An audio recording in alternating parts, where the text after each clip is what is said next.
No ano 1 a.C., a Irlanda era dividida em 4 províncias. A mais importante delas, Ulster, era governada pelo rei Concobar, que se orgulhava de possuir o grupo de guerreiros mais feroz da região.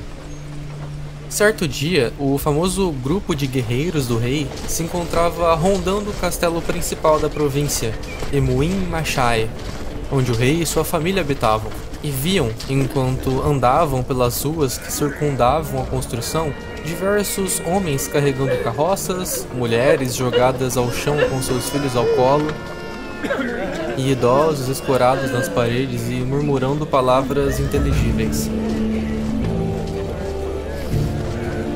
Todos desesperados para simplesmente garantir a sua sobrevivência naquele ambiente hostil.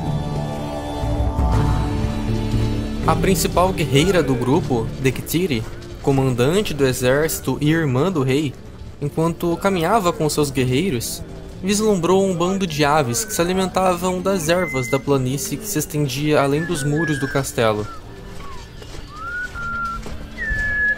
Imediatamente ela percebeu que não se tratavam de simples aves, pois suas penas eram douradas e fios quase invisíveis de prata as ligavam umas nas outras.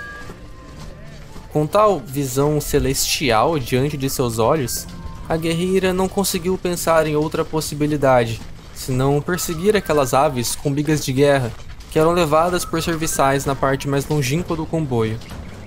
Dessa forma, Dectiri montou em uma biga, e junto de mais 9 guerreiros, partiu pela planície em direção às aves. Os pássaros voavam em uma velocidade estonteante, e cantavam tão bem que os homens do Ulster se sentiram imediatamente encantados.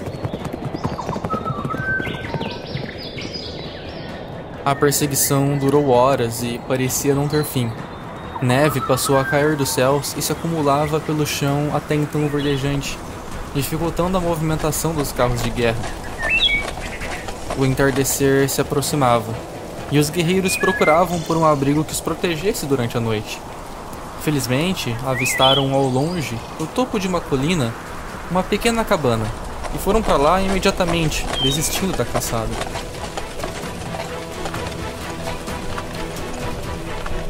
Eles foram muito bem recebidos na cabana por um homem que lhes deu de comer e de beber, e ao cair da noite, os homens do Ulster estavam bem alegres. O seu hospedeiro, enquanto conversavam, anunciou que a sua mulher estava prestes a dar à luz. Os gritos e a agitação do parto fizeram com que a noite não se tornasse muito propícia para dormir. Mas, enfim, depois de algumas horas, a criança nasceu, e foi imediatamente posta pelos seus pais no colo de Dectiri, que não compreendeu muito bem o gesto. A mulher, instantaneamente, sentiu que segurava algo mais que uma simples criança. Ela sabia que aquele menino se tornaria alguém importante. Alguém que deixaria uma marca na história.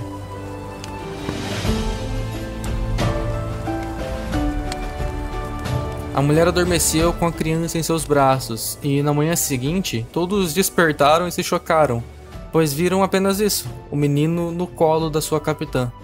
A cabana e seus moradores haviam desaparecido completamente.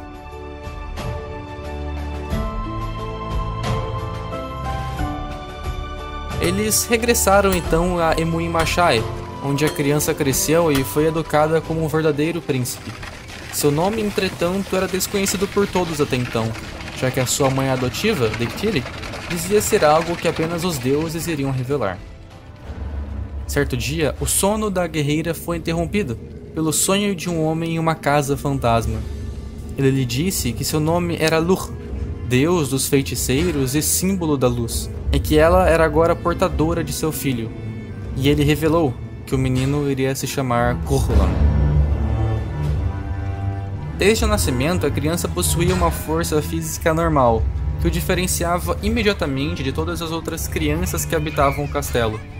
Com apenas 10 anos de idade, ele disputou no campo de jogos de Emuin Machai contra 50 rapazes ao mesmo tempo, ganhando de todos que lá estavam, deixando o rei Concobar e sua mãe completamente admirados com suas habilidades.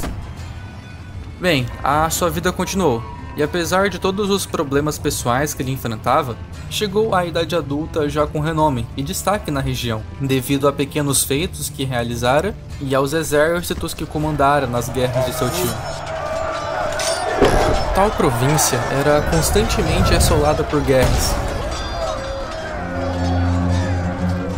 principalmente devido ao rei orgulhoso e soberbo que a governava, que destinava quase toda a contribuição de seus súditos para luxúrias pessoais e fins militares. Seu sonho, afinal, era possuir toda a Irlanda em suas mãos, e ainda assim a sua ganância não seria satisfeita. Cuchulainn, no entanto, não estava satisfeito. Atormentado pelas visões da guerra, ele decidiu ir treinar seu corpo e sua mente com uma guerreira chamada Scathach, uma famosa mulher, as quais muitos procuravam para passar por seu treinamento, mas poucos conseguiam adquirir a sua aprovação. A cavalo, ele atravessou metade da província para encontrá-la, e passou por diversos vilarejos e pequenas cidades, todas sucumbindo à pobreza, à violência e ao caos. Vilas eram assaltadas e incendiadas. Bandos criminosos vagavam pelas terras de forma impune, chacinando e roubando seu próprio povo. Homens eram mortos, mulheres eram levadas e separadas de seus filhos, apenas para sofrer um destino ainda pior do que a morte. Os bandidos aproveitavam essa falta de atenção militar que era dada ao interior da província, mas que se encontrava na verdade em suas fronteiras, lutando incessantemente contra seus vizinhos. Ao presenciar tais cenas repugnantes e intoleráveis, consciente de que ainda não tinha força para enfrentá-la sozinho, Cuchulainn teve total convicção sobre qual seria o seu propósito de vida. Aquilo não poderia continuar. Seu tio não poderia de forma alguma continuar no poder. Ele via que toda aquela situação era consequência de um governante fraco e ignorante. Isso apenas deu ao guerreiro ainda mais determinação para encontrar a temida treinadora de heróis e finalmente alcançar a força necessária para derrotar seu tio, convicto de que, ao fazê-lo, poderia enfim trazer a paz e a justiça ao seu povo.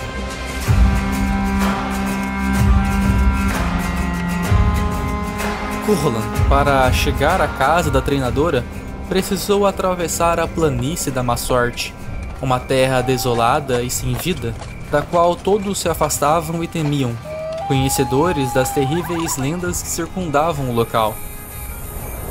Diversas pessoas tentaram atravessar aquelas terras para criar renome e fama, mas pouquíssimas voltaram, e as que conseguiram passavam o resto de suas vidas delirando e proferindo frases sem sentido sobre monstros e espíritos. De fato, a aparência do local condizia com as lendas. Uma gigantesca planície de mata rasteira que avançava até o limite da visão. Ervas daninhas e raízes expostas dominavam o solo, existindo abaixo de uma neblina suave que parcialmente as ocultava. Pequenas árvores e poças de água espalhadas podiam ser vistas e constantemente o cavalo no qual estava montando pisava em alguma dessas poças, cambaleando levemente e mantendo o guerreiro atento. Ele cavalgava receoso, incapaz de avançar rapidamente por aquela terra, parecendo sentir o que o aguardava. Uma voz suave começou a sussurrar em sua mente, palavras estranhas sem qualquer significado, mas que o paralisaram de medo. Seu cavalo havia parado de andar, subitamente preso por algo sob ele. O som de vozes aumentava cada vez mais. Por todas as quatro patas do cavalo subiam vinhas da grama e das raízes que eram até então imóveis. Elas escalavam o animal, se contorcendo e subindo cada vez mais, a fim de alcançar o homem que o montava, enquanto puxavam o animal para dentro da terra. Cuchulainn saltou do cavalo, tentando escapar daquelas plantas, mas no momento em que pisou no chão, elas o agarraram e o aprisionaram quase instantaneamente. A voz ficou mais alta, mas agora parecia falar na língua comum, o que assustou ele ainda mais. Mais um que ousa adentrar as minhas terras. Mais um que busca a fama e a honra. Mais um que, pela ganância, decairá na loucura. Mas você não parece ser um mortal comum. Sua alma anseia por justiça. E o que é isso? Redenção. Você não sabe nada sobre mim. Quem é você?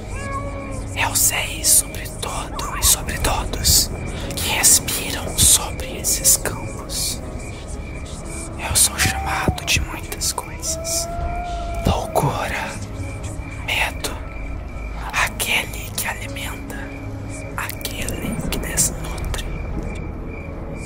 Eu exijo que você me liberte imediatamente. O seu desejo será cumprido em devido momento. Mas para que aconteça, um sacrifício você deve fazer. Ou sua sanidade de você será retirada. É uma escolha simples. Curlan não havia nada para sacrificar.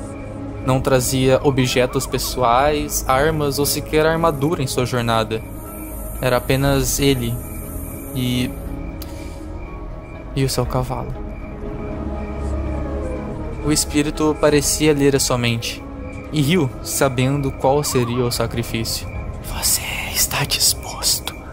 Ele se tornará parte da terra, parte das árvores, parte de Ele não via outra solução. Não podia simplesmente desistir de sua jornada, agora que havia descoberto finalmente o seu destino. Ele assentiu, hesitante. Então, será feito. O animal parecia ter compreendido seu destino.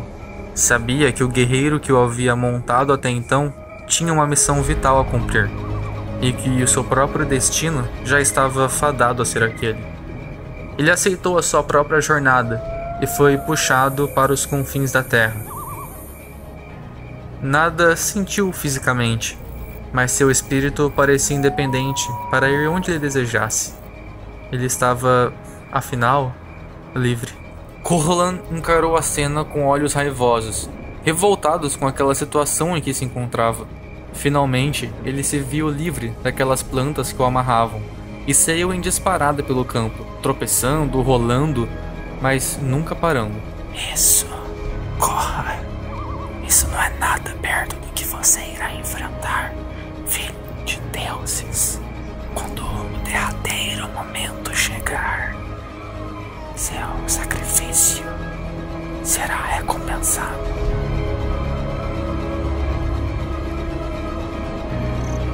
Depois de correr por 7 dias e 7 noites, ele alcançou o fim daquela gigantesca planície. Seu corpo clamava por descanso, seus músculos doíam e a sua mente era atormentada por vozes estranhas que pareciam emanar do solo. Finalmente, ele avistou uma pequena cabana na área mais baixa de uma cratera que se estendia à sua frente e, cambaleando, desceu até ela. Não teve forças para chamar alguém ou bater na porta. Apenas desabou na entrada e lá permaneceu, até que alguém o encontrasse.